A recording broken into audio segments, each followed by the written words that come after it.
चलो pay attention dears, ध्यान दो। Economics chapter number 9, money market and capital market in India.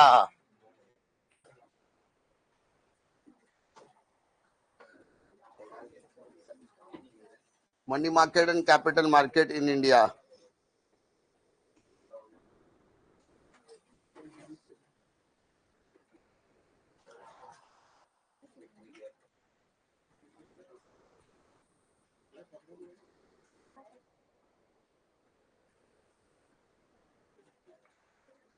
Chapter number 9 है economics का।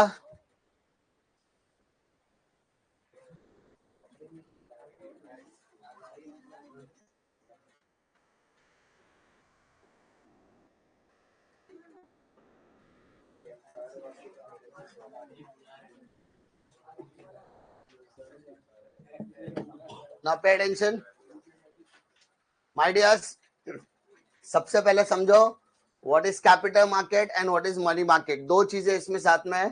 पहले वाले पार्ट में आपको मनी मार्केट पढ़ना है, सेकेंड पार्ट में आपको कैपिटल मार्केट पढ़ना है। ठीक है, कैपिटल मार्केट और मनी मार्केट दोनों में क्या फर्क है पहले समझ के लो।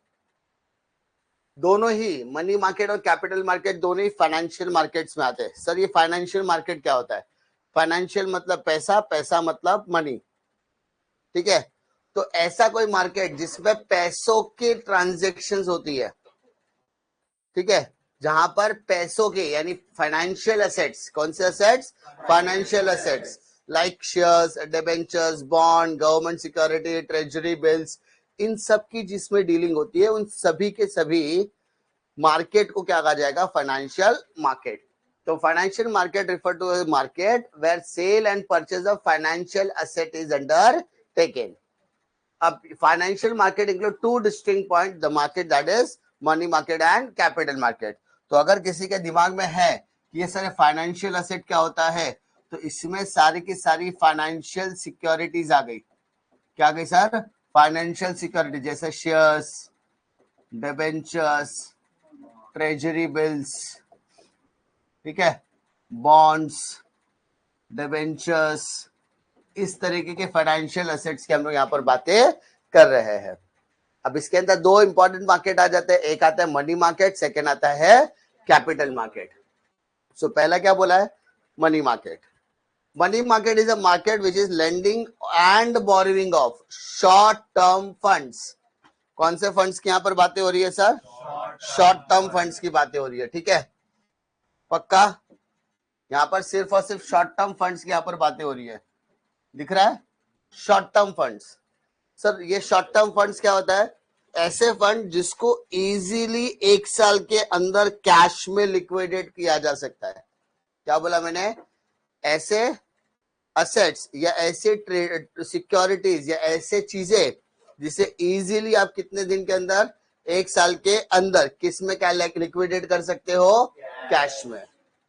समझा? Short term funds up to 1 year, up to एक साल के अंदर, एक साल के अंदर, एक साल के अंदर। क्लियर है? मान लो अगर आपने 1 लाख रुपए का एफडी बना दिया,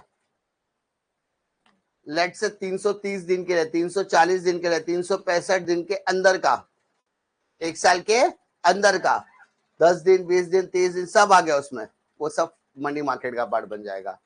मान लो अगर आपने कोई शेयर्स खरीदा, डिबेंचर्स खरीदा, बॉन्ड खरीदा, ट्रेजरी बिल खरीदा, गवर्नमेंट सिक्योरिटीज में डील कर रहे हो, और वो सबकी जो वैलिडिटी है वो एक साल के अंदर की है, तो वो जिस मार्केट में बाइंग एंड सेलिंग होगी उस मार्केट को यहाँ पर क्या बोला जाएगा? Money market. क्या बोला जाएगा? Money market. क्लियर है बेटा? अब स्ट्रक्चर ऑफ मनी मार्केट क्या बोलता है? इसमें दो तरीके के आते हैं, एक आता है ऑर्गेनाइज, एक होता है सर ऑर्गेनाइज मतलब क्या? जिसके ऊपर कोई तो कंट्रोल कर रहा है, जिसके ऊपर क्या कर रहा है? कोई तो कंट्रोल। सब मनी मार्केट, मनी मार्केट मतलब क्या? पैसा आ रहा और जाना चाहिए, पैसा आना और पैसा जाना चाहिए। लिक्विडेशन किसमें होना चाहिए? कैश में। किसमें? कैश। पैसा रुकना नहीं चाहिए। Money market deals with the money. Money किसके लिए डील करता है? मनी के लिए। Money market money money money money money. ठीक है, याद रखो, पैसा चाहिए, पैसा मिल जाएगा, बट पैसा दो लोगों से मिलता है, एक ऑर्गेनाइज सेक्टर से, दूसरा अनऑर्गेनाइज। ऑर्गेनाइज सेक्टर वो बंदा होता है जिसके ऊपर कोई तो कंट्रोल कर रहा है, जैसे कमर्शियल बैंक, सेंट्रल बैंक, सुना है ना, जैसे हमारे आसपास में जितने भी बैंक है उसको कंट्रोल कौन करता है? आरबीआई। आरबीआई को कंट्रोल करने के लिए गवर्नमेंट जैसे इंस्टीट्यूशंस है कि नहीं है? लेकिन कुछ लोग होते हैं अनऑर्गेनाइज होते हैं। क्या होता है मालूम है ना? कुछ प्राइवेट इंडिविजुअल्स होते हैं जो लोन पर पैसा देते हैं, मालूम है कि नहीं? लेनदार होते हैं, जमींदार होते हैं, तो वो भी पैसा देते हैं, लेकिन वो क्या करते हैं? High rate of interest charge करते हैं। क्या चार्ज करते हैं? High rate of interest. अब जो high rate of interest charge करते हैं वो ऑर्गेनाइज है क्या अनऑर्गेनाइज है? अनऑर्गेनाइज है, क्योंकि उन पर किसी का कंट्रोल चलने वाला नहीं है। समझा? सो पहला है ऑर्गेनाइज। उसके अंदर सबसे पहले आपको क्या पढ़ने का है? Reserve bank of India. सबको पता आरबीआई क्या होता है? सबको पता रिजर्व बैंक ऑफ इंडिया। पहला पॉइंट उसका क्या है? Apex banking institution. इस आरबीआई से बड़ा बैंक कोई यहाँ पर? आरबीआई क्या है? सबसे बड़ी बैंक है, central bank of the country. Central bank of the कौन से country? India. Bank of America America का सेंट्रल बैंक है, उसी तरीके से हमारे लिए क्या है? Reserve bank of India. दूसरा central bank of our country. तीसरा उसके कौन से कानून रखता है? RBI. Now commence operation on 1 April 1935 and nationalise on 1 January 1949। आपके टेक्स्ट बुक में बहुत मिस्टेक्स है, मिस्टेक्स नहीं बोलूंगा, इकोनॉमिक्स में अलग ईयर दिया है और ओसी में अलग ईयर दिया है। तो टेक्स्ट बुक के ऑब्जेक्टिव्स पढ़ते समय टेक्स्ट बुक में जैसा रहेगा वैसा ही आपको वहां पर फुलफिल करना है। क्लियर है? अब what are the functions? Very very very very very important question. ठीक है, very important question for central bank. Functions of क्या बोला है? कभी कभी ऐसा है functions of central bank, functions of central bank. तो सेंट्रल बैंक और आरबीआई दोनों के लिए क्या है? सेम ही आएगा आंसर। क्लियर है? पहला फर्स्ट पॉइंट क्या है? आपके जेब में जो पैसे पड़े हैं, मेरे जेब में जो पैसे पड़े हैं, तो हमारे मम्मी पापा के लॉकर में जो पैसे पड़े हैं, या बैंक के लॉकर में जो पैसे पड़े हैं, या जो पैसे हमारे देश में सर्कुलेट हो रहा है, वो सब छापता कौन है? आरबीआई। सिंपल सी बात है। आरबीआई हमारे इंडिया में कौन कौन से डिनोमिनेशन के नोट छाप रहा है? हमारे देश का सबसे हाईएस्ट डिनोमिनेशन नोट क्या है आज अभी के टाइम में? 500 रुपया। पहले 2000 था, वो अभी डिसकंटिन्यू हो गया। अब सबसे हाईएस्ट डिनोमिनेशन क्या है? 500। 500 के बाद क्या आता है? 200। 200 के पहले क्या आता है? 100। 100 के पहले 50। 50 के पहले 20, 10। ये जो नोट है वो नॉर्मली कौन प्रिंट कर रहा है? Reserve bank of India. पुराने जमाने के नोट देखो तो 5 रुपए की नोट भी आपको दिखाई देती थी, 2 की और 1 रुपए की नोट। लेकिन जो 1 रुपए की नोट अगर आपके पास अगर होगी या देखने को मिलेगा तो उसमें देखना भारत सरकार लिखा रहेगा, गवर्नमेंट ऑफ इंडिया, है ना, गवर्नमेंट ऑफ इंडिया। तो वहां पे लेकिन उसके अलावा बाकी के जो नोट्स है वो कौन से प्रिंट करता है? आरबीआई। चलो मान लो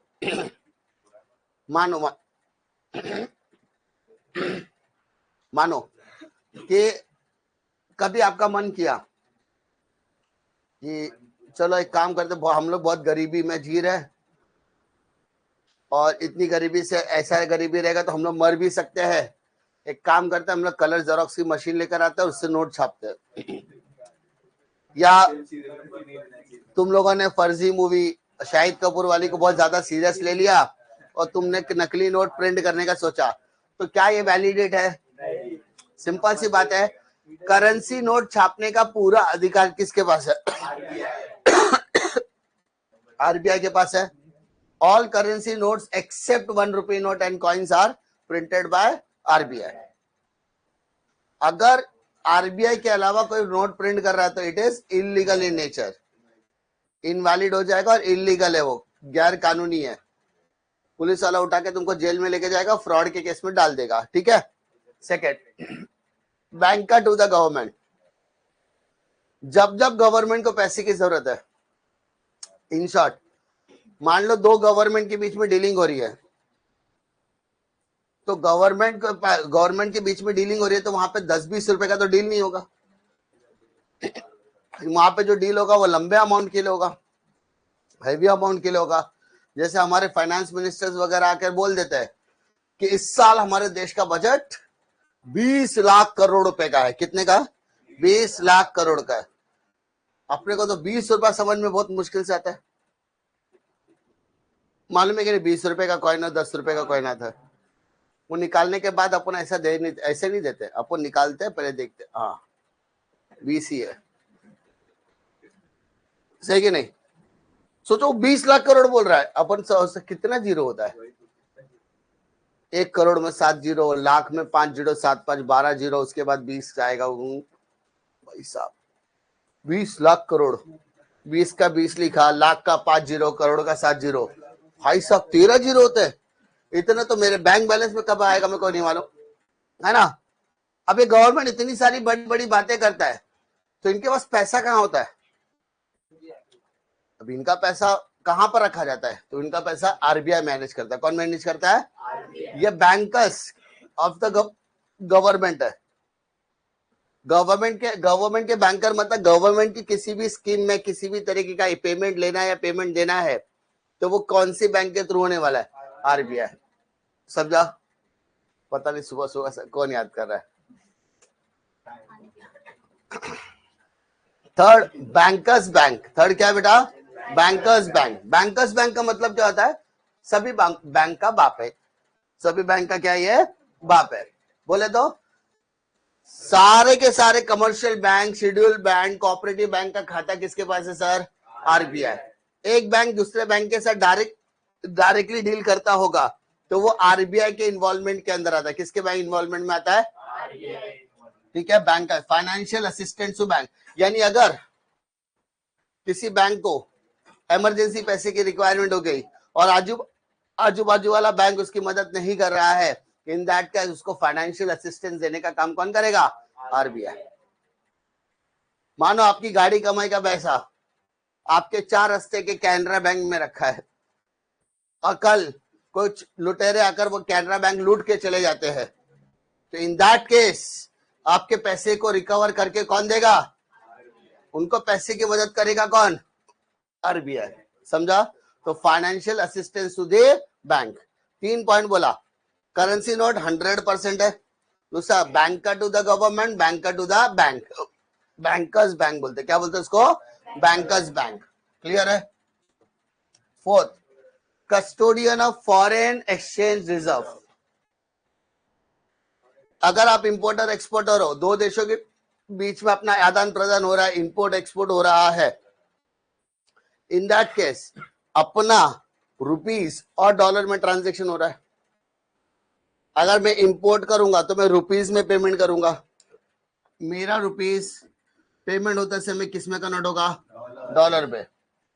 डॉलर में, यूरोज में, येन में, जिसमें मैं डील कर रहा हूँ। और अगर मैं एक्सपोर्ट कर रहा हूं तो मुझे पेमेंट आएगा कि जाएगा? आएगा। तो मुझे जो पेमेंट आएगा वो डॉलर में आएगा, जिसको कन्वर्ट किस में होना है? रुपीस। तो ये डॉलर का एक्सचेंज रेट जो है, डॉलर को रुपीस में कन्वर्ट करना या रुपीस को डॉलर में कन्वर्ट करना, ये करने का जो काम है, वो जो रेट डिसाइड होता है, कौन सा रेट? Foreign exchange rate. कौन सा रेट? Foreign exchange rate. वो फॉरेन एक्सचेंज रेट कौन डिसाइड करता है सर? आरबीआई। कौन करता है? Maintain the official rate of exchange of rupee as well as ensure the stability. बहुत ज्यादा रुपया उधर ना चला जाए और बहुत ज्यादा डॉलर यहाँ पे ना जाए। स्टेबिलिटी मेंटेन करने की काम करता है कौन? आरबीआई। समझा? Fifth point, controller of the credit. क्या बोला है sir? Quantitative and qualitative measures. Quantitative मतलब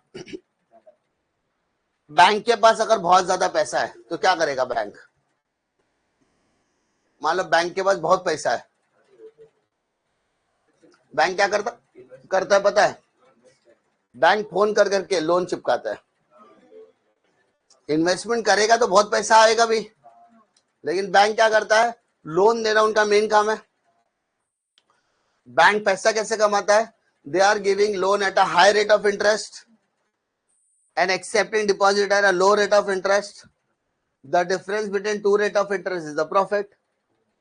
अब वो लोन देंगे तभी तो पैसा कमाएंगे, और जब पैसा कमाएंगे तो ही तो इन्वेस्टमेंट करेंगे, तुम्हारे पैसे का थोड़ी ना इन्वेस्टमेंट कर सकते हैं। कल मान लो तुमने कल केविन ने मेरे को 1 करोड़ रुपया दिया बैंक में डालने को, समझो मैं बैंक ही हूँ, उसने मुझे 1 करोड़ दिया और मैंने वो 1 करोड़ रुपया शेयर मार्केट में डाल के पैसा कमाने का सोचा। अब कल केविन आके खड़ा हो गया, मेरे को 1 करोड़ रुपया कल डाला तो वापस ही है, अब मैं तुरंत कैसे निकाल के दूं? क्योंकि मैंने अगर उसको तुरंत पैसा 1 करोड़ का डाल दिया तो उसको रिडीम होने में 2-3 दिन तो लगेगा। ट्राई टू अंडरस्टैंड, उसको तुरंत चाहिए, उसका पैसा है भाई, हम मना भी नहीं कर सकते। सो कंपनी बैंक को पैसा कमाना, तो बैंक कैसे पैसा कमाएगी? लोन देके पैसा कमाएगी। लोन देगी तो इंटरेस्ट मिलेगा, इंटरेस्ट वो भी हाई रेट ऑफ इंटरेस्ट मिलेगा, तो ये 2 रेट ऑफ इंटरेस्ट के बीच का प्रॉफिट हो गया। अब वहां पर अगर हर बैंक लोन चिपकाते बैठेगी, ज्यादा लोन बांटेगी, तो लोगों के पास पैसा ज्यादा आ जाएगा। अगर ये लोगों के पास पैसा ज्यादा आ गया तो लोग ज्यादा बाय करेंगे। जब जो लोग ज्यादा पैसा लेके मार्केट में घूमने निकलते तो लोग ज्यादा खरीदते हैं। ज्यादा खरीदना मतलब it leads to the inflation, महंगाई बढ़ सकती है। डिमांड ज्यादा है, सप्लाई कम, डिमांड ज्यादा, सप्लाई कम, पैसा ज्यादा तो डिमांड ज्यादा। लोगों के पास एक्सेस कैपिटल है, लोगों के पास पैसा बहुत है, तो लोग क्या करते हैं? डिमांड करते हैं। डिमांड है तो प्राइस बढ़ेगा, क्योंकि सप्लाई उतना हो रहा नहीं है, तो प्राइस बढ़ेगा तो इन्फ्लेशन आएगा। तो पैसे को कंट्रोल, मार्केट में ऐसे बाइंग को कंट्रोल करने के लिए क्या करते हैं लोग? CRR और SLR इंपोज करते हैं। क्या करते हैं? CRR SLR। CRR मतलब कैश रिजर्व रेशियो, CRR मतलब कैश रिजर्व रेशियो, SLR मतलब स्टैट्यूटरी लिक्विडिटी रेशियो। क्या बोला? Statutory liquidity ratio.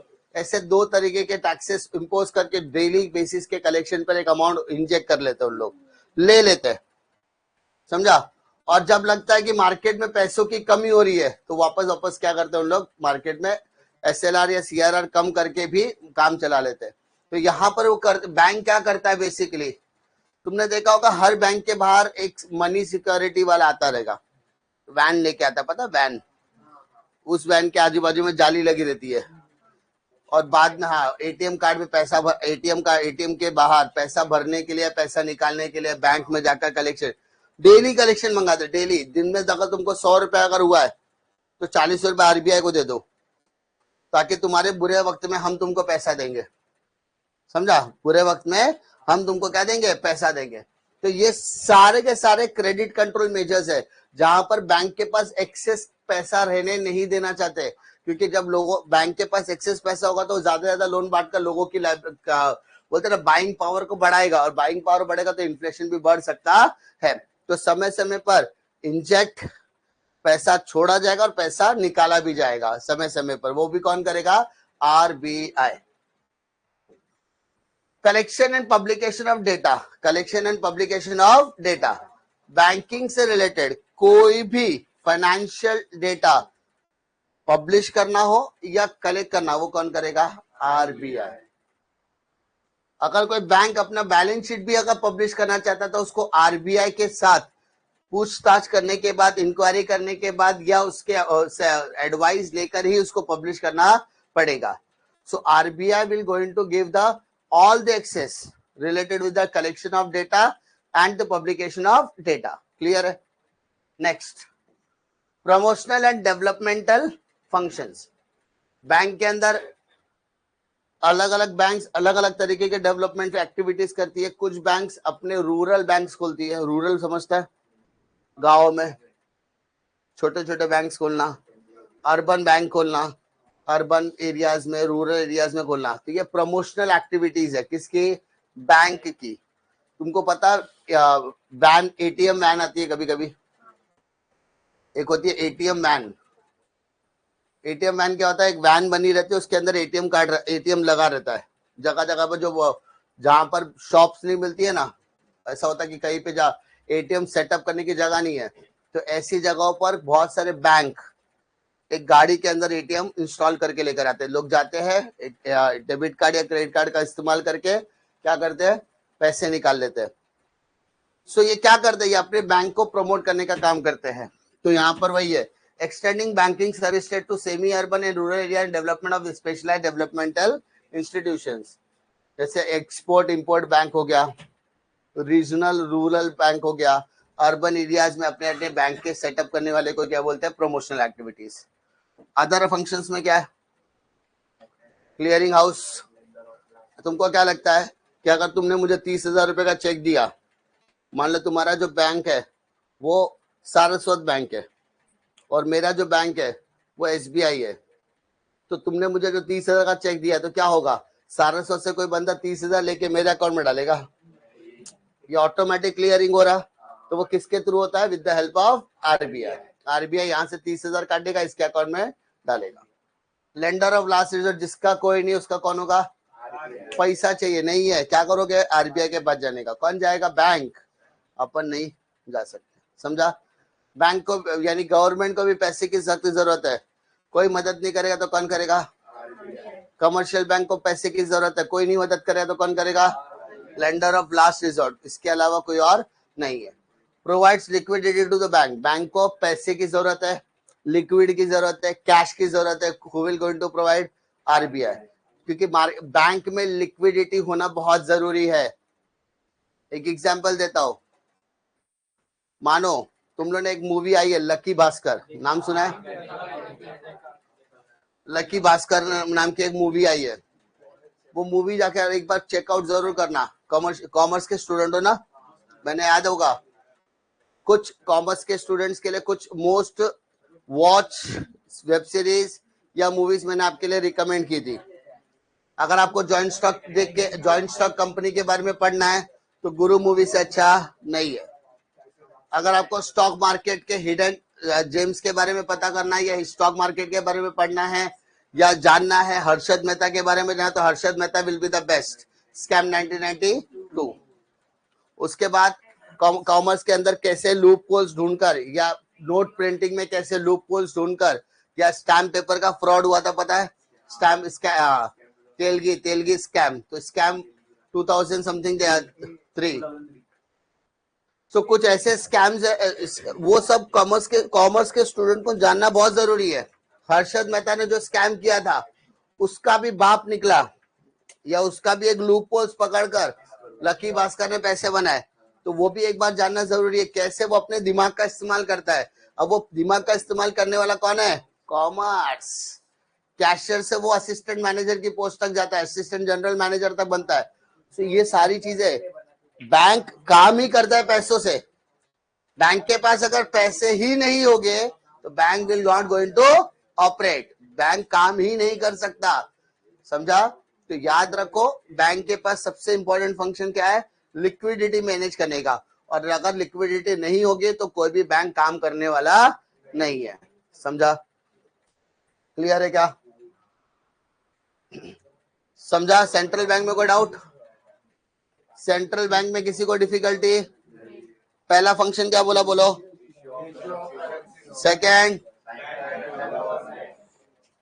अब ये जो क्वेश्चन है वो 8 मार्क के लिए पूछा जा सकता है, तो इसमें टोटल 8 पॉइंट है, इसमें से कोई भी 5-6 पॉइंट भी अच्छे से करो, क्योंकि 4 मार्क के लिए तो कंफर्म बोल सकता हूं मैं, 4 या 8 के लिए अभी तक कभी पूछा नहीं गया है, तो 4 के हिसाब से प्रिपरेशन करो, ठीक है। इसमें 5-6 पॉइंट तो आपको ऐसे याद हो जाना चाहिए। अब ये जो नेक्स्ट क्वेश्चन हम लोग ले रहे हैं, कमर्शियल बैंक, ये सेम क्वेश्चन आपको OCM में देखने के लिए मिलेगा, चैप्टर नंबर 4 बिजनेस सर्विसेज के अंडर में।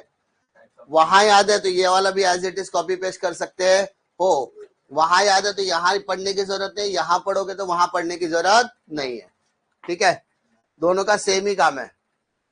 What is commercial bank, the bank will provide services with the main intention to earning profit. मैंने बताया प्रॉफिट कैसे कमाते हैं। Commercial bank is the financial institution which is profit making institution। पहला, they are lending money at a high rate of interest and they are taking money from the deposit holders at a low rate of interest। पैसा देते समय high rate of interest charge करते हैं और पैसा लेते समय लो रेट ऑफ इंटरेस्ट देते हैं, तो दोनों के बीच का जो डिफरेंस है उसको क्या बोलेंगे, प्रॉफिट। अब कमर्शियल बैंक कैसे classify, public bank SBI, Canara, bank of Baroda, private bank Axis bank, HDFC bank private bank है, regional rural banks foreign banks, regional rural bank मतलब जो दूर दराज के इलाके में रहता है ना, मुंबई बैंक हो गया, पंजाब नेशनल बैंक हो गया, ऐसे टाइप। या फॉरेन बैंक्स मतलब स्टैंडर्ड चार्टर्ड बैंक हो गया, सिटी बैंक हो गया, ये सब क्या है सर? फॉरेन बैंक्स है। पहला फंक्शन है एक्सेप्टेंस ऑफ डिपॉजिट। पहला फंक्शन क्या है उसका? एक्सेप्टेंस ऑफ डिपॉजिट, पैसा कैसे एक्सेप्ट करने का। ठीक है, पहला क्या है बेटा अपना? फर्स्ट पॉइंट क्या है? Demand deposit. डिमांड डिपॉजिट का मतलब बोलो? Deposit withdrawable on demand. मैंने आज पैसा डाला और मुझे 1 घंटे बाद वापस पैसा निकालना है, तो बैंक आके मना करेगा क्या? नहीं सर, हम आपका पैसा कहीं और लगा चुके हैं, हम सॉरी हमने आपको आपका पैसा नहीं लौटा सकते। ऐसा है क्या? नहीं, आपका पैसा है, आप जब डालोगे जब चाहो निकालो, हमको इससे कोई लेना देना नहीं है। Your money is always with us. हमारे पास हमेशा आपका पैसा सेफ है, सिक्योर्ड है, और आप जब चाहोगे हम आपका पैसा आपको लौटाने के लिए तैयार है। ये कौन बोलता है? Commercial bank. इसके लिए आपके पास 2 अकाउंट होने चाहिए। 2 मतलब दोनों में से कोई एक या दोनों रहेगा तो भी चलेगा। पहला कौन सा है? Current account. कौन मेंटेन करता है? इसमें 3 पॉइंट लिखना है। Current account is operated by businessman.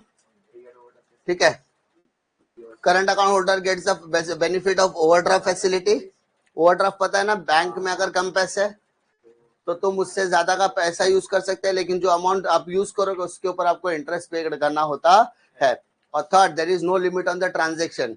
कितना पैसा आ रहा है, कितना पैसा जा रहा है, कितने साल में कितना ट्रांजेक्शन, उस पर कोई लिमिटेशन नहीं होती है।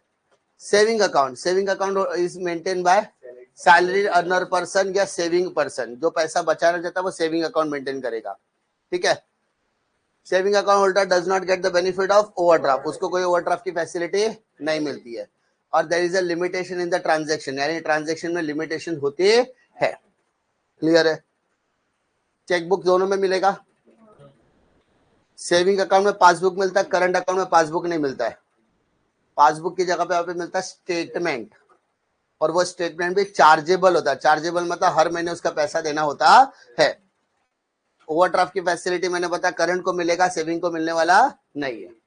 सेकंड पॉइंट, टाइम डिपॉजिट मतलब deposit withdrawable after a certain period of time. आपको आपका पैसा मिलेगा समय खत्म होने के बाद। पहले चाहिए तो यू हैव टू पे द चार्जेस, नेसेसरी चार्जेस, या फिर आपका इंटरेस्ट रेट कम हो सकता है। समझा? आपका पैसा हम खा नहीं जाएंगे, आपका पैसा आपको मिलेगा, लेकिन आपका और हमारा व्यवहार हुआ था 5 साल के लिए। आपने 4 साल में पैसा उठा रहे हो, तो 1 साल पहले तोड़ रहे एग्रीमेंट, आप तोड़ रहे हो ना, तो आपका एक सर्टेन अमाउंट कटेगा। उसको बोलते हैं फिक्स डिपॉजिट। जैसे फिक्स डिपॉजिट का मतलब क्या होता है? Fix amount for a fix period of time. Fix amount for the fix period of time. और रिकरिंग डिपॉजिट मतलब क्या? हर महीने एक पर्टिकुलर डेट को, हर महीने एक पर्टिकुलर डेट को आप पर्टिकुलर अमाउंट हमारे अकाउंट में डालोगे, वो पैसा हम साइड में रखेंगे, एंड एक सर्टेन अमाउंट के बाद आपको मिलेगा पैसा। जैसे फॉर एग्जांपल, मान लो बैंक और आपके बीच में डील हुआ है, ये जो अकाउंट है वो 7 साल चलेगा। कितने साल चलेगा? ठीक है, 7 इयर्स आपका टाइम पीरियड हो गया। अब आपने एज अ डिपॉजिट बैंक को बोला कि हम 2000 रुपए हर महीने डालेंगे, तो 2000 rupees multiplied by 12 multiplied by 7, 96, 84 या 84 मंथ्स का कॉन्ट्रैक्ट है। कितने मंथ्स का? 84 मंथ्स के बाद आपको आपका पैसा भी मिलेगा, ब्याज के साथ मिलेगा। ठीक है, और वो पर्टिकुलर डेट पे में आपको डालना पड़ेगा। 4 तारीख डिसाइड हो तो 4 तारीख को कटेगा, 5 तारीख है तो 5 तारीख को ही आपका पैसा कटेगा, और वो कहां पे जाएगा? रिकरिंग डिपॉजिट पे। क्लियर है? यहां पर भी डिपॉजिट, यहां पे कैसे होता है? फिक्स डिपॉजिट फॉर एक ही टाइम डालना है। अरे फिक्स डिपॉजिट में क्या होता है? Amount at a one time, एक ही बार आपको पैसा डालना फिक्स पीरियड के लिए। रिकरिंग में आप हर महीने डाल सकते हैं। दोनों में फर्क समझ में आया? आपके पास ₹1,00,000 है, आपने 5 साल के लिए एफडी बना दिया, फिक्स डिपॉजिट। आपके पास पैसे है ₹1,00,000, आप बोलोगे हर साल में, हर महीने में डालना चाहता हूं, या हर साल 1-1 लाख रुपया डालू, चलेगा, तो भी रिकरिंग में माना जा सकता है। लेकिन वो डेट आपका पहले से फिक्स होगा, कितना अमाउंट है वो भी आपका फिक्स होगा, और उसका लॉकिंग पीरियड भी आपका फिक्स होने वाला है। समझा? बीसी पता है? बीसी हर महीने 1 तारीख को देना पड़ता है, कोई तारीख रहेगी 10 तारीख हो गया तो मम्मी क्या करते हैं, वो तारीख को आके पैसा देती है, बीसी। वही बीसी अगर आप बैंक के पास लगाओ तो उसको रिकरिंग डिपॉजिट बोलेंगे, ब्याज भी मिलेगा। फिर आजा provide loans and advances. Bank क्या प्रोवाइड करता है sir? Loans and advance. Bank क्या प्रोवाइड करता है? Loans and advance. लोन कौन सा? Short term, medium term, long term. Short term, medium term, long term. और एडवांसेस में cash credit, overdraft, discounting of BOE. BOE मतलब बिल्स ऑफ एक्सचेंज। समझा? इस तरीके से वो पैसे प्रोवाइड करता है शॉर्ट टर्म के लिए। एंसिलरी सर्विस में ऑक्सिलरी बोलते हैं जिसको हम लोग, ऑक्सिलियरी सर्विस। ऑक्सिलरी फंक्शंस में क्या आता है? बैंक अपनी मर्जी से क्या करती है, आपके फंड्स एक अकाउंट से दूसरे अकाउंट में ट्रांसफर कर सकती है, आपके लिए कहीं से पैसे कलेक्ट करना है, शेयर्स के पैसे कलेक्ट करने हैं, डिपॉजिट के पैसे कलेक्ट करने हैं, इंटरेस्ट कलेक्ट करना है, डिविडेंड कलेक्ट करना है, रेंट कलेक्ट करना है, उसके लिए आपको ईसीएस फॉर्म भर के देना पड़ता है। डीमेट फैसिलिटी यानी आपका ट्रेडिंग अकाउंट ओपन करना है तो भी वो करवा कर दे सकती है। क्लियर है? क्रेडिट क्रिएशन, समझा? अब क्रेडिट क्रिएशन का मतलब क्या होता है? मार्केट से पैसा अगर आपको उठाना है तो कहां से उठाए? प्राइमरी मार्केट से या सेकेंडरी मार्केट से? प्राइमरी डिपॉजिट से या सेकेंडरी? वो सारी चीजें अरेंजमेंट कौन करके देगा sir? Bank. Bank will going to provide all the necessary arrangements. Clear है करे बेटा? फिर आ जाओ कोऑपरेटिव बैंक। नाम सुना है? सुना है क्या आता है? आप आसपास में बहुत सारे कोऑपरेटिव बैंक है, मालूम है ना? Shamrao Vitthal cooperative bank, citizen credit cooperative banks. ये कोऑपरेटिव बैंक एग्जैक्टली होती क्या है? मिनिमम 10 लोगों ने मिलकर एक बैंक चालू किया है जिसका मकसद होता है कि जो बड़े लोगों के पास नहीं जा सकते, SBI, Canara, bank of Baroda के पास जाकर लोन नहीं निकाल सकते, वो हमारे पास आकर लोन निकाले। इसका जो अमाउंट रहेगा वो छोटी बैंकों से थोड़ा ज्यादा और बड़ी बैंकों से कम का होगा। लेट से आपको 50,000, 50,000, लाख रुपए, 1.5 लाख, 2 लाख का अगर लोन चाहिए तो बड़ी बड़ी बैंक आपको लोन नहीं देगी, लेकिन हम लोग आपको लोन दे देंगे। यहाँ पे जो रेट ऑफ इंटरेस्ट चार्ज किया जाएगा वो बड़ी बैंकों से थोड़ा सा कम होगा। समझा? थोड़ा सा कम होगा। यहाँ पे लोअर सेक्शन यानी upliftment of the lower section of the society को टारगेट किया जाता है। ठीक है? The main of this bank is not to earn profit but provide services. इसमें 3 लेवल आता है, स्टेट, डिस्ट्रिक्ट और प्राइमरी लेवल। स्टेट लेवल पे state cooperative society limited, district में डिस्ट्रिक्ट सेंट्रल कोऑपरेटिव और प्राइमरी में प्राइमरी कोऑपरेटिव क्रेडिट सोसाइटी। सबसे बड़ा क्या माना जाएगा इसमें? State. The reason is very clear, क्योंकि हर स्टेट का खुद का कोऑपरेटिव लॉ है। हर स्टेट का खुद का क्या है? Cooperative law. हर एक का हर, जैसे महाराष्ट्र के लिए महाराष्ट्र कोऑपरेटिव सोसाइटी एक्ट है, कर्नाटका के लिए कर्नाटका कोऑपरेटिव सोसाइटी एक्ट है, उत्तर प्रदेश के लिए उत्तर प्रदेश कोऑपरेटिव सोसाइटी है। यानी हर स्टेट का खुद का क्या है? कोऑपरेटिव सोसाइटी एक्ट है। फिर है डेवलपमेंट फाइनेंशियल इंस्टीट्यूशंस। ये क्या करते हैं सर? ये ऐसी एजेंसीज होती है जिसको डेवलपमेंट एक्टिविटीज के लिए पैसे चाहिए। जिसको क्या करने के लिए सर? डेवलपमेंट एक्टिविटीज के लिए। सर डेवलपमेंट एक्टिविटीज मतलब क्या? ब्रांच को बढ़ाना है, बिजनेस को बढ़ाना है, बिजनेस को एक्सपांड करना है, बिजनेस को डाइवर्सिफाई करना है, नए एसेट्स को खरीदना है, नए लायबिलिटी को, पुरानी लायबिलिटी को पे ऑफ करके नए एसेट्स को जनरेट करना है, बिजनेस का डेवलपमेंट करना है। पैसा चाहिए, इनके पास आओ, ये आपको पैसा दे देंगे। समझा? डेवलपमेंट फाइनेंशियल इंस्टीट्यूशन ये एक ऐसी एजेंसीज होती है जो मीडियम और लॉन्ग टर्म फाइनेंशियल असिस्टेंस देती है। असिस्टेंस मतलब मदद, पैसा चाहिए मिल जाएगा। क्यों चाहिए पहले वो बताओ, उसका प्रूफ दो कि आप डेवलपमेंट एक्टिविटी ही करने वाले हो। The discount and finance house of India set up in 1980 with the recommendation of Agul Committee, jointly owned by RBI, public sector bank and financial institutions. Clear है? अब आ जाओ यहाँ पे अनऑर्गेनाइज सेक्टर। ऑर्गेनाइज में सब बैंक था, organise में क्या था? सब बैंक। इन सबको कोई ना कोई तो कंट्रोल कर रहा था। कौन कंट्रोल कर रहा था? आरबीआई जैसी इंस्टीट्यूशन हो गए, या लोन वगैरह, लोन वगैरह करते हैं ना, तो कोई ना कोई बड़ी कंपनी या बहुत बड़ी लॉ हो गया या मिनिस्ट्री, इनको क्या करती थी? कंट्रोल। अनऑर्गेनाइज में ऐसा होता, ये खुले सांड होते हैं ना, एक मैदान में सांड को छोड़ दिया जाए, वो क्या करता है? तबाही मचाएगा। लेकिन एक चीज है, तबाही मचाएगा, लेकिन अगर आपको इमरजेंसी है और आपको कोई पैसा नहीं, तो ये तो आराम से दे देंगे। बस फर्क क्या है? High rate of interest charge करेंगे। आपको 20,000 चाहिए, आप बैंक के पास जाओगे तो आपको 20,000 का लोन देने वाला नहीं है, तो आप दोस्त से मांगोगे, दोस्त भी आपको मदद करने के लिए तैयार नहीं है। फैमिली से मांग रहे हो, फैमिली भी देने को तैयार नहीं है। तो आपके दोस्त ने बोला यार मेरे पास भी नहीं, लेकिन एक बंदा है जो आपको 20,000 दे सकता है, लेकिन वो 10% इंटरेस्ट चार्ज करता है। जाएगा वो बंदा, इमरजेंसी है भाई, देना तो लेना तो है पैसा, तो वो जाता है 20,000 का लोन लेता है, अगले महीने 22,000 चुकाता है। मान लो अगर ये 10% नहीं चुका पाए एक महीने के बाद, तो उसको परेशान करेंगे, है ना। तो अब ये अनऑर्गेनाइज सेक्टर्स है, और जिसकी मैं बात कर रहा हूं उसको क्या बोलते हैं? मनी लेंडर्स, है ना। Mostly operating in villages. ऐसा नहीं सिर्फ विलेजेस में, यहां पर भी है, एक पर्टिकुलर कम्युनिटी होती है, वो पूरा पैसा घुमाने का ही काम करता है ना। Charges very high rate of interest, their activities are restricted by RBI due to their exploratory tendency। RBI उसको पूरी तरीके से क्या मानता है? इलीगल मानता है। अरे तुम पैसा दूसरों को उधार दे ही नहीं सकते, और अगर आप दूसरों का पैसा उधार दे रहे हो, if you are charging the rate of interest, it is illegal in nature. लेकिन लोग कर रहे धंधा, भरोसे पे दुनिया कायम है, भरोसा चल ही रहा है। लेकिन if you are charging high rate of interest और उसकी वजह से किसी का नुकसान होता है या जान जाती है, तो उसके लिए आपको एक्सप्लोसिव टेंडेंसी से वजह से आपको जेल भी हो सकती है, अगर आप कसूरवार पाए जाते हो तो। इंडिजिनस बैंकर्स, ये फाइनेंशियल इंटरमीडियरीज होती है जो बैंक की तरह काम करती है, बैंक नहीं होती है, बैंक की तरह काम करती है।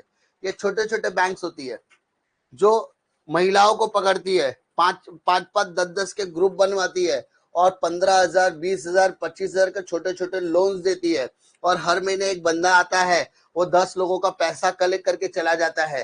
They are not banks, but they are acting as a bank.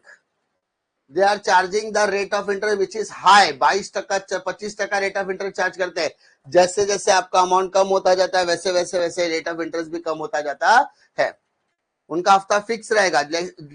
समझो, मान लो एक बैंक है जिसने 25,000 रुपया दिया है, कितना दिया सर? और उसने टोटल 10 लोगों को दिया, तो बैंक ने कितना पैसा दिया? 2.5 लाख रुपया, सबको मिला के 2.5 लाख दे दिया। और वो किसी एक औरत को 25,000 नहीं देंगे, वो 10 औरतों को एक साथ 25,000 देंगे, समझा। और वो 10 का ग्रुप बन गया, वो जब तुम ग्रुप बना के जाओगे तो ही लोन देंगे, इंडिविजुअल ग्रुप। अगर उसमें से एक औरत 25,000 रुपए लेके भाग गई, तो उसका पैसा भी बाकी 9 को भरना पड़ेगा, ऐसा कर। हाँ, तो यही तो मेंटल टेंडेंसी है। उन लोग पहले ही बोलते हैं, उन लोग क्लियर नहीं बोलते हैं कि आप लोग ये 10 लोग जो लाए, वो आप लोग एक दूसरे को अच्छी तरीके से जानते हैं, हाँ इसमें से कोई भाग गया तो बाकी का पैसा हम लोग 9 लोगों से वसूल करेंगे, ये बोल देते हैं। बल्कि वो नहीं कर सकते, लेकिन डर जाते, अरे नहीं हमको पता है इसमें से कोई भागेगा नहीं। जब वो भाग जाता है तब मालूम पड़ता है कि बैंक कर सकती है कि नहीं। अब वो बोलेगे ठीक है, आपको ये लोन कितने महीने का कराना है? तो सामने वाला बोलता है मेरे को 2 साल के लिए कराना है। 2 साल के लगा, तो लोग क्या करेंगे? कैलकुलेटर लेके बैठेंगे। 25,000 2 साल के लिए, यानी एक महीने का कितना हो गया? 1,000 रुपया हो गया। ठीक है, आपको 1,300 रुपया हफ्ता देना पड़ेगा। तो लोग बोलते 25,000 अभी इस्तेमाल करो, हर महीने कितना देना है? 1,300 दे देंगे, दे देंगे आराम से, बोलते हैं हाँ आराम से दे देंगे। अब वो एक बंदा हर महीने आएगा, एक तारीख रहेगी, वो तारीख पे आएगा, कॉल करके आएगा कि मैं आ रहा हूं, तो सबका पैसा जमा करके रखो, सबकी डायरी मेंटेन करते हैं, ठीक है, पैसा डाल के रखते हैं, फिर सबका एंट्री मारता है, रिसीव वगैरह देके जाता है। बैंक कैसा काम कर रहा है? लोगों को लगता है अरे बैंक ने हमको लोन भी दिया। आपका 25,000 का लोन चुकता होने के बाद बोलते हैं अभी आपको लोन बढ़ा के भी मिल सकता है। तो 10 औरतें वापस से डिस्कशन करती है लोन बढ़ाना है क्या। अच्छा नहीं, लालच नहीं है, they are doing the business कि भाई अपन प्रॉपर्टी तो बना नहीं सकते, गहना दागिना बना नहीं सकते, एक काम करते ले लेते बना लेते, बाद में थोड़ा थोड़ा करके चुकाते रहेंगे। उन लोग ऐसा करते हैं। सो 1300 रुपया महीने का, तो साल का कितना हो गया, मोटा मोटा पकड़ा तो 15,600, यानी 25 लो और चुकाना 32,000 है, तो चलेगा भाई, कौन सी बड़ी बात है, 20-25-22% इंटरेस्ट दे सकते हैं। सो ये वही है, mostly deal in engineer short term credit instrument that is handy. Most source of finance is the unbank area. जहां तक बैंक नहीं पहुंच पाया है वहां तक ये पहुंचने की कोशिश करते हैं, और जहां पर लोग बैंकों तक नहीं जा पा रहे वहां पर जाकर लोन प्रोवाइड करने की कोशिश करते हैं। समझा। थर्ड आता है unregulated non banking financial institution. ये छोटा छोटा chit fund, Lakshmi chit fund का नाम सुना है, वही वाला चिट फंड, निधि या लोन कंपनीज होती है, छोटे छोटे बैंक्स होती है ना, वो तुम लोगों ने देखा रहेगा, इंस्टा लोन, बहुत सारे लोन एप्लीकेशंस आ गए हैं, मालूम है कि नहीं, क्रेडिट या इंस्टा लोन करके तुरंत लोन के लिए अप्लाई करो, आपको लोन 15 मिनट में अकाउंट में आ जाता है। आपके डॉक्यूमेंट जमा करना, 15-20 मिनट में आपके लोन लेकर, अगर उसमें से एक भी चीज बाउंस हुआ तो गए तुम। फिर वो आपको परेशान हरास करते हैं, आपको फोन कर करके परेशान करेंगे, आपके घर वालों तक का नंबर उनको निकल जाता है, क्योंकि वो सब फ्रॉड कंपनियां होती है, तो they are doing the mentally harassment. ये सब unregulated non banking financial institutions है। ठीक है, समझा, क्लियर है। तो ऑर्गेनाइज और अनऑर्गेनाइज, ऑर्गेनाइज के ऊपर कोई तो कंट्रोल कर रहा है, मम्मी पापा जब तक है तब तक तुम लोग ऑर्गेनाइज हो, और कुछ लोग होते खुला सांड, कोई कंट्रोल करने को तैयार नहीं है, तो वो बिगड़े हुए होते, तो जो बिगड़े हुए वो अनऑर्गेनाइज में। ठीक है ना। Come two important question,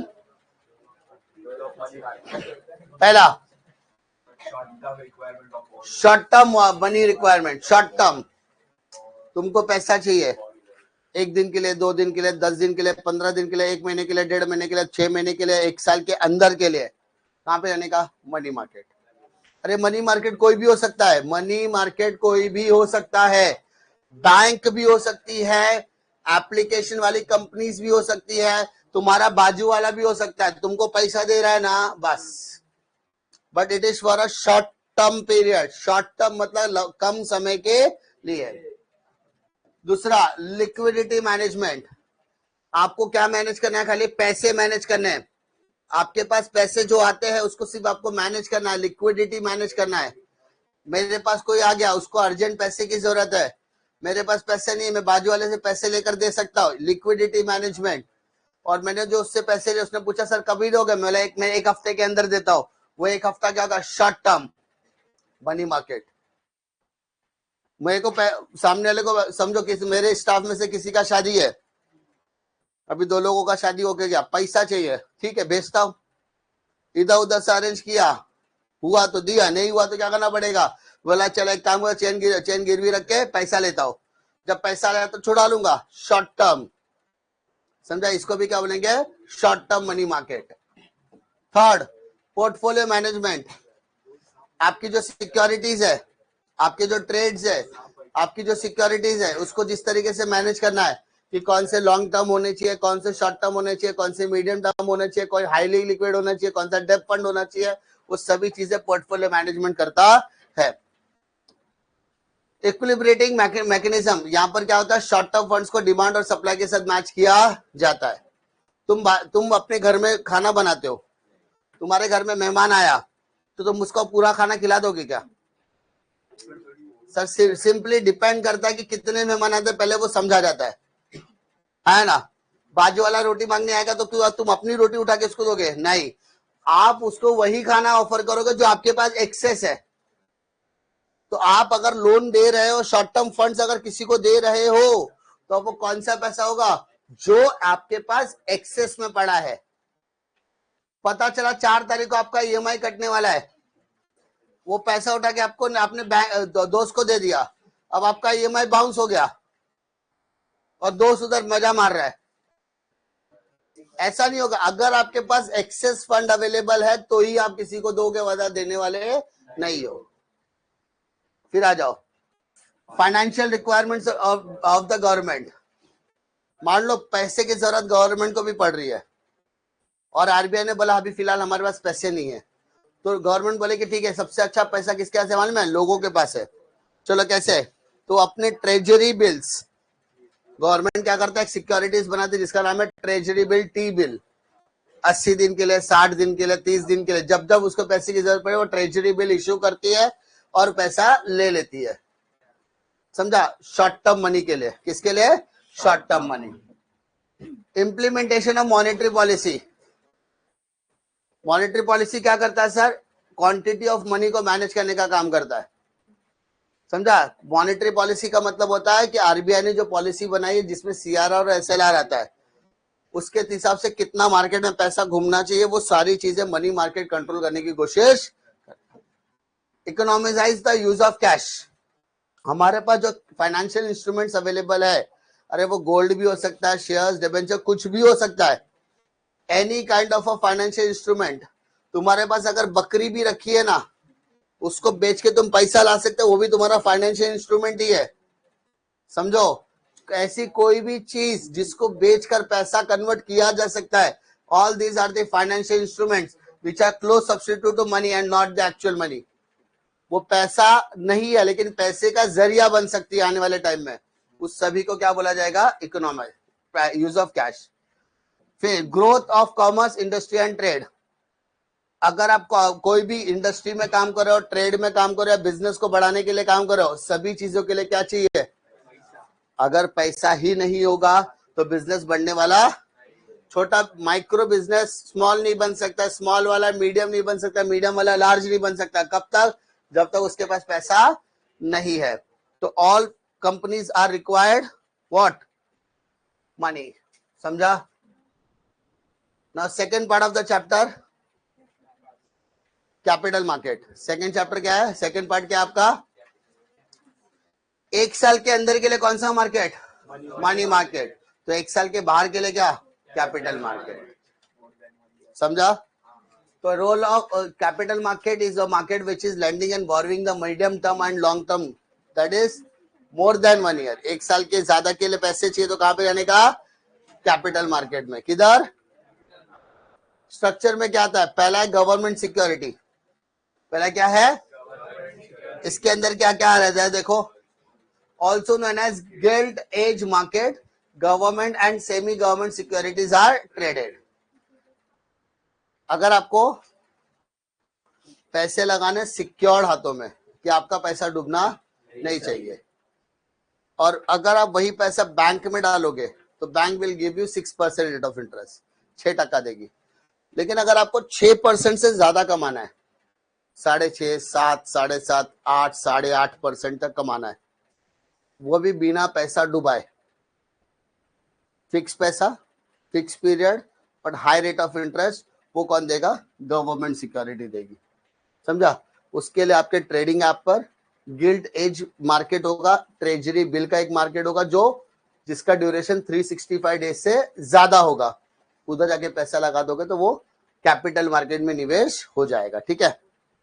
industrial security market, जहां पर शेयर्स एंड डिबेंचर्स की बात करते हैं, जहां किसी भी कंपनी के शेयर्स और डिबेंचर्स आप खरीद सकते हो। कहां से? डीमैट अकाउंट से, पता है ना। एंड डेवलपमेंट फाइनेंशियल इंस्टीट्यूशंस, ये आपको मीडियम और लॉन्ग टर्म फाइनेंशियल असिस्टेंस देती है। किसके लिए? प्राइवेट सेक्टर के लिए। किसके लिए? प्राइवेट। पब्लिक सेक्टर के लिए तो बैंक है, बट प्राइवेट सेक्टर के लिए क्या है? बैंकिंग इंस्टीट्यूशन है। और फाइनेंशियल इंटरमीडियरीज मतलब क्या? ये एक एजेंट की तरह काम करते हैं जो इन्वेस्टर और बोरोवर दोनों को मिलाने का काम करते हैं। इन्वेस्टर और बोरोवर दोनों को मिलाने का काम करेंगे, दोनों आपस में डील करेंगे, जितने का डील होगा उसका एक सर्टेन परसेंटेज उनको क्या मिलने वाला है? कमीशन मिलने वाला है। क्लियर है? पहला रोल ऑफ कैपिटल मार्केट, पहला क्या है? अगर आपके पास बहुत हैवी अमाउंट में सेविंग्स जमा हो गई है और अगर आप उसको किसी अच्छी जगह पे इन्वेस्टमेंट करते हो तो आपको अच्छे रेट ऑफ रिटर्न मिल सकता है, वो भी over the longer period of time. बोलते हैं ना, शेयर मार्केट में भी बोलते हैं, स्टॉक मार्केट में पैसा जमा करके रखो, लेकिन लंबे समय के लिए, लॉन्ग पीरियड में आपको क्या मिलेगा? बेनिफिट। शॉर्ट पीरियड के लिए नहीं, लॉन्ग पीरियड के लिए क्या रखना है आपको? पेशेंस रखना है। तो लॉन्ग टर्म सेविंग के लिए आपके लिए सबसे बेस्ट क्या है? Capital market. दूसरा, प्रोवाइड इक्विटी कैपिटल। आपने जो पैसा मार्केट में डाला है, अगर वो मार्केट स्टॉक मार्केट है, तो इक्विटी कैपिटल आपने किसी कंपनी को दिया है, कंपनी को जो पैसे मिले हैं वो किसके लिए काम आएंगे? एक्सपांशन, डाइवर्सिफिकेशन और मॉडर्नाइजेशन के लिए काम आने वाला है। और अगर कंपनी को पैसे यूज होंगे, बिजनेस बढ़ेगा तो आपका प्रॉफिटेबिलिटी स्केल भी बढ़ने वाला है। Operational efficiency, simplify. पैसा आएगा, अगर कल मुझे कोई बोले सर ये 5 लाख रुपए रखो, मुझे 1 साल के बाद देना, मैं उसको बोलूंगा 1 साल के बाद तारीख बता, वो तारीख को मैं तेरे को रिटर्न करूंगा। अब उसने मुझे 5 लाख दिया, उसने बोला अगले साल 31 दिसंबर 2025 को मुझे ये पैसे रिटर्न देना। बोला ओके। अब वो 5 लाख किसका है? मेरा है। तो सर ये 5 लाख में आप करोगे क्या? सिंपल सी बात है, पहले तो अपने बिजनेस के अंदर क्या चीजें कर सकते हैं अपन, क्योंकि 5 लाख है, डिवाइडेड बाय 12 किया तो हर महीने मुझे 40,000 रुपए साइड में रखना है, मोटा मोटी 40,000 रुपए साइड में रखना है, तो मैं 40,000 रख सकता हूँ। तो ये 5 लाख रुपए लाकर मैं बिजनेस के अंदर ऑपरेशनल क्या करूंगा? बहुत ही फ्लक्चुएट करने की काम करूंगा, या बिजनेस को बहुत ही स्मूथ करने के लिए क्या क्या चीजें कर सकते हैं। किसी ने लोगों को बुलाऊंगा, बातचीत करूंगा, तो लोग बोले सर एक काम करो 5 लाख रुपए का एडवर्टाइजमेंट करते हैं। बोला 5 लाख का एडवर्टाइजमेंट करके कितने एडमिशन आएंगे? बोले सर कम से कम 25 लाख का एडवर्टाइजमेंट आएगा, मतलब 25 लाख का एडमिशन आएगा। कंफर्म? हाँ। सारा मार्केटिंग में झोंक दिया, 25-30 लाख का एडमिशन आ गया, क्या हो गया? ऑपरेशनल एफिशिएंसीज बोलेंगे इसको। क्लियर है? पैसा है, यूज करो। क्लियर है? क्विक वैल्यूएशन, अगर आपके पास कैपिटल मार्केट में पैसा है तो आपके इक्विटी और डेब्ट मार्केट की वैल्यूएशन हो सकती है। यानी आपके पास कितने, बोलता है शेयर मार्केट के अंदर पैसे होते हैं, किसी ने 10,000 लगाया होता है तो 10,000 का 8,000 हो जाता है, और कभी कभी 10,000 का लाखों में भी कन्वर्ट हो जाता है। ये किसके ऊपर डिपेंड है? लॉन्ग टर्म के लिए। किसके लिए? लॉन्ग। कैपिटल मार्केट में वो पोटेंशियल होता है। And last, integration. इसके अंदर फाइनेंशियल सेक्टर्स, इक्विटी मार्केट, डेप्ट instrument, government and private sector, सभी के बीच में तालमेल होना जरूरी है। अरे क्योंकि कैपिटल मार्केट में सबका इन्वॉल्वमेंट है। आज गवर्नमेंट ऐसा नहीं बोल सकते कि स्टॉक मार्केट हमारे देश की उन्नति में कोई योगदान नहीं कर रही है, मना कर ही नहीं सकते, क्योंकि बहुत सारी पब्लिक सेक्टर की कंपनियां स्टॉक मार्केट में।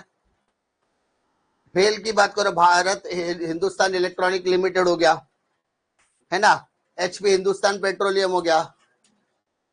तो ऐसे बहुत सारी कंपनियां इंडियन कंपनीज है, या SBI बोलो, कैनरा बैंक बोलो, बैंक ऑफ बड़ौदा बोलो, ये सब गवर्नमेंट की कंपनी है, वो भी स्टॉक मार्केट में लिस्टेड है। तो कहीं ना कहीं अगर इनका वैल्यूएशन बढ़े तो गवर्नमेंट का भी तो वैल्यूएशन बढ़ेगा। राष्ट्रपति के पास जो कंपनी के शेयर्स है उसकी वैल्यू भी तो बढ़ेगी।